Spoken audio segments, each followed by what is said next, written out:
Selamat siang semuanya.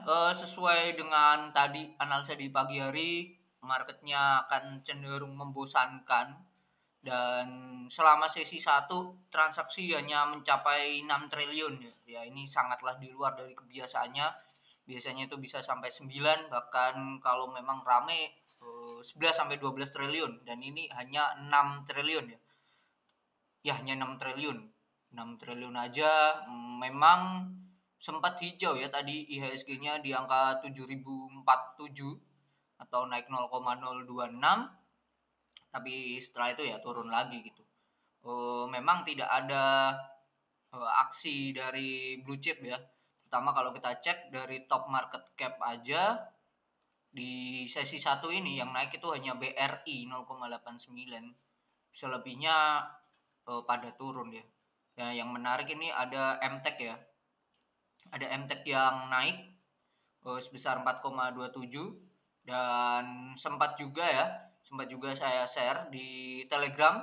Teman-teman bisa cek di Telegramnya di belajar investasi saham, berdasarkan trading plan-nya seperti apa. Dan ini ada foreclose ya kemungkinan nih bentar lagi di ipotnya. Kenaikan tadi ada di Indi, MTEK, INKP ya, di LQ45 ya. Cuman saya sesuai dengan judul dan tadi pagi ya saya fokus ke saham-saham gorengan, dan saya tadi bermain di Kejen dan juga di Fire, di API. Kita lihat dulu ya MTEK ya.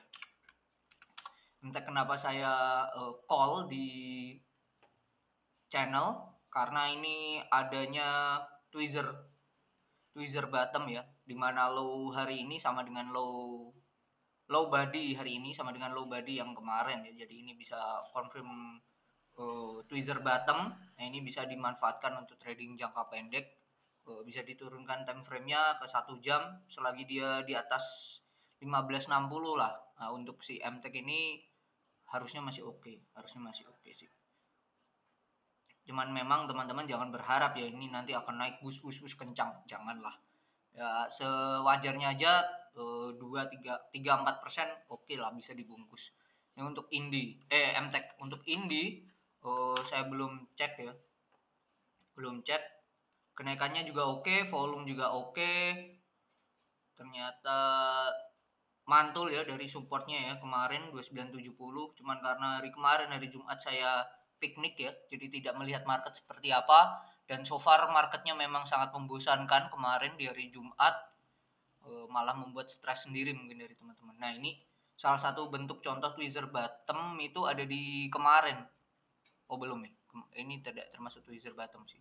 Ada dua hal ya, tweezer bottom sama tweezer top. Nah itu bisa jadi indikasi pembalikan arah ya.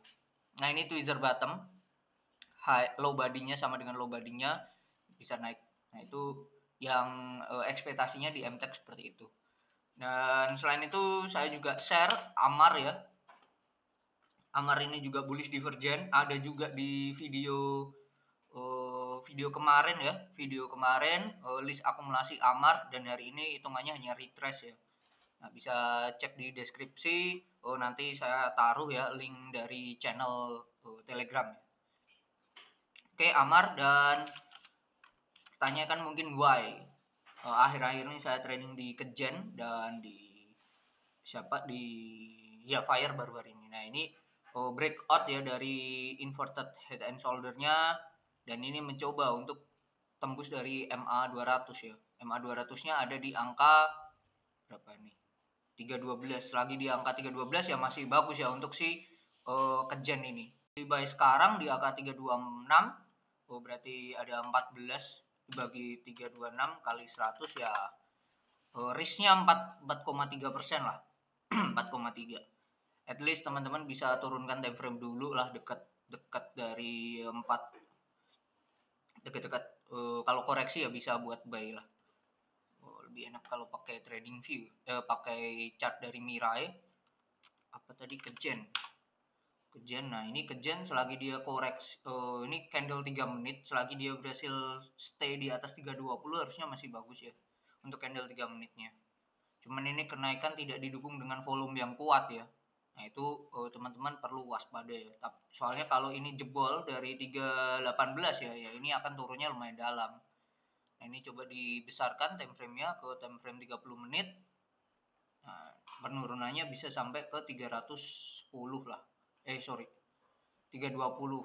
Nah, kalau koreksi sampai 320 tuh masih wajar ya untuk si Kejen ini sendiri. Itu ya. Dan 320 tadi kan bertepatan sama MA 200-nya di 312 nih. 312. Nah, itu masih bagus sih selagi diangkat di atas 310. Dan pertanyaannya adalah FIRE. Kenapa saya masuk atau trading di FIRE? Saya pakai candle 3 menit tadi di Mirai. Dia waktu turun volumenya kecil-kecil ya saya melakukan pembelian ya. Trade saya di 300 dan ya sudah take profit ya. Tuh yang saya lakukan di FIRE. Kalau secara chart daily, nah ini naik terus ya dalam 3 hari, volumenya juga makin naik. Harusnya ini masih oke, Cuman risknya akan sangatlah besar. Risknya akan sangatlah besar karena 3 hari udah naik. Hari Kamis sudah naik 35%, hari Jumat udah naik 24,5, dan sekarang udah naik let's say 19%. Ini akan sangatlah riskan ya untuk teman-teman melakukan swing di saham seperti ini gitu. Baiknya seperti apa ya, tunggu koreksi dulu.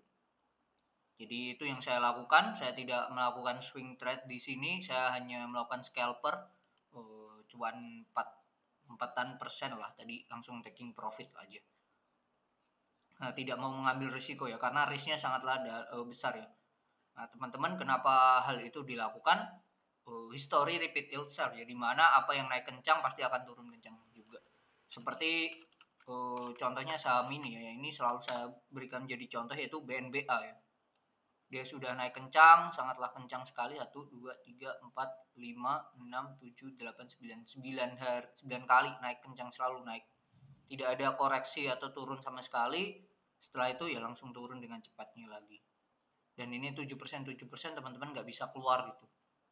Nah kondisinya kalau buy di sini mah masih bisa untung ya, cuman kondisinya kalau buy di pojok sini atau di sini deh, nah teman-teman di sini ya baru keluar ya posisinya minus ya, duitnya udah ketahan berapa hari ya ditambah keluar dengan kondisi minus, itu kan sangat menyakitkan lah. Oke, jadinya perlunya teman-teman melihat ya sahamnya seperti apa dan lain-lain. Ada saham lagi yang bisa jadi pantauan yaitu BCAP ya, saham-saham small cap. Ini murni low risk saja untuk saham ini, dan ini tweezer bottom ya, tweezer bottom 108 itu bisa jadi area stop loss-nya kalau teman-teman mau beli. Nah ini tweezer bottom, potensi upside-nya kalau melihat ya dengan kondisi sekarang 115, 116 itu mungkin bisa jadi area taking profit-nya lah.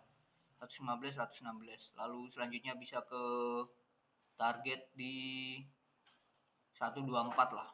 Cuman melihat market seperti ini ya saya tidak berekspektasi terlalu tinggi ya. Let's say di atas 2% tuh sudah oke banget lah.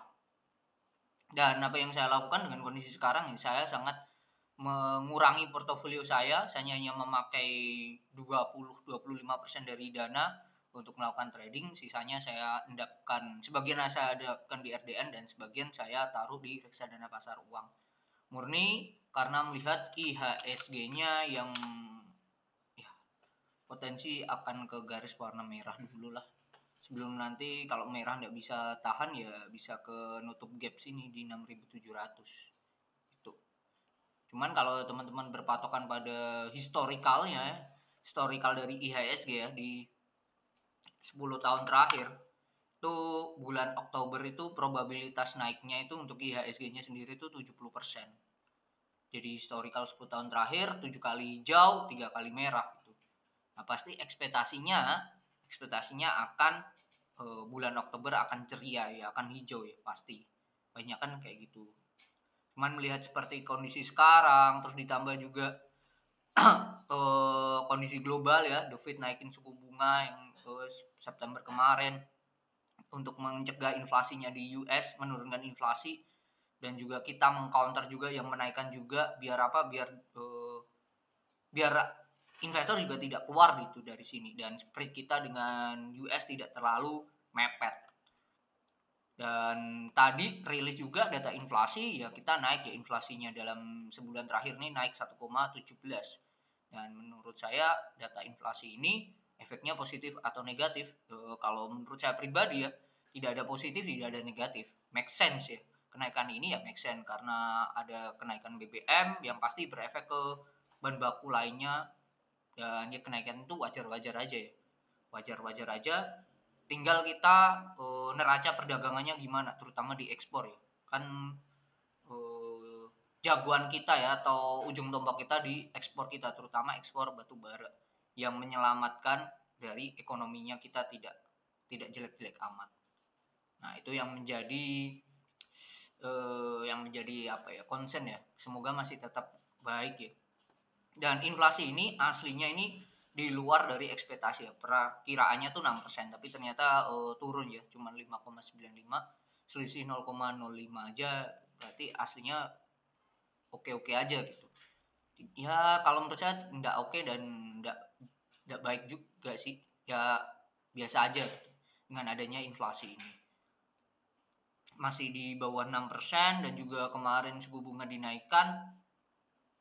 Kita mau melihat ya, terutama saya mau melihat data perdagangannya sih, ekspornya seperti apa. Kalau masih oke ya oke gitu. Nah, yang menarik nanti malam ya, nanti malam waktu Indonesia Barat itu jam 11 atau jam 12 malam, The Fed akan konferensi pers lagi. Saya tidak tahu membahas tentang apa.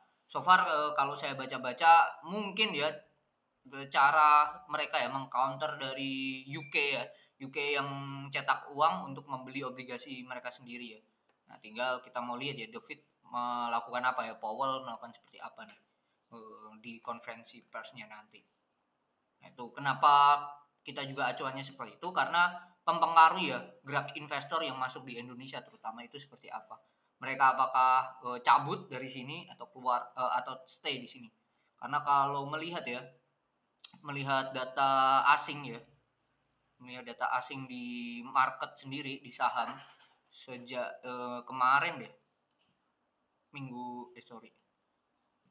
di minggu lalu, start 26 September sampai 30 all market itu mereka keluar ya, keluarnya itu 4,3 triliun, masuknya itu 1,4. Let's say hampir 3 triliun uang keluar dari market kita. Nah, itu menunjukkan bahwa mungkin ya ada yang lebih menarik dari market kita. Dan kita tidak tahu ya kemana tujuan asing-asing ini melego saham-saham ini. Terutama saham-saham blue chip ya, ada BRI, di mana BRI sendiri teman-teman tahu secara market cap dia termasuk nomor 2 kan. Nah, ini saya bikin gini deh. Nah, ini BRI. Bentar. Nah, ini BRI nomor 2. Lalu ada Astra yang market cap-nya dia nomor 6, BCA nomor 1, Telkom nomor 3, ITMG ini juga termasuk topnya lah ya. ITMG ini nomor berapa nih? Di bawah sih. ITMG nomor 39, MDKA dan lain-lain. Nah, so far nih saham-saham blue chip ya yang menunjukkan bahwa memang asingnya melakukan taking profit dulu lah kali ya. Taking profit dulu, dan itu make sense aja sih. Make sense aja. Dan apa yang harus dilakukan sama dengan video tadi pagi, mungkin proyeksinya ISG akan 1-2 hari akan stay di sini sebelum nanti tembus garis putih ya. Itu perakiraannya saya seperti itu. Jadi saya tetap fokus ke saham-saham gorengan dengan meminimalisir resikonya adalah dengan cara modal atau dana yang diputar lebih sedikit dari biasanya. Selain itu saya alokasikan dalam bentuk reksadana pasar uang dan saya endapkan di RDN. Oke, be careful buat teman-teman dan jangan panik, ya enjoy aja. Tidak ada crash yang lebih parah daripada 2020. Semua masih bisa terkendali ya, masih bisa terkendali, dan kalaupun nanti turun bahkan sampai 1,5 atau di atas 2% dalam sehari, itu masih dalam kondisi wajar ya. Kecuali ada data-data secara makro kita ya di Indonesia ini, ekonominya ada yang tiba-tiba di luar perkiraan dan itu efeknya negatif, kecuali seperti itu yang akan membuat IHSG-nya sangatlah turun dalam. Oke. Jadi teman-teman tetaplah enjoy aja lah di market seperti apa, tidak usah mengumpat atau memarahin market seperti apa, tinggal kita menyesuaikan baiknya seperti apa. Kalau tidak terlatih ya, tidak terbiasa ya untuk trading jangka pendek, ya mending libur dulu lah daripada memaksakan untuk trading dan ujung-ujungnya stres. Oke, mungkin itu, see you on the next video, bye bye.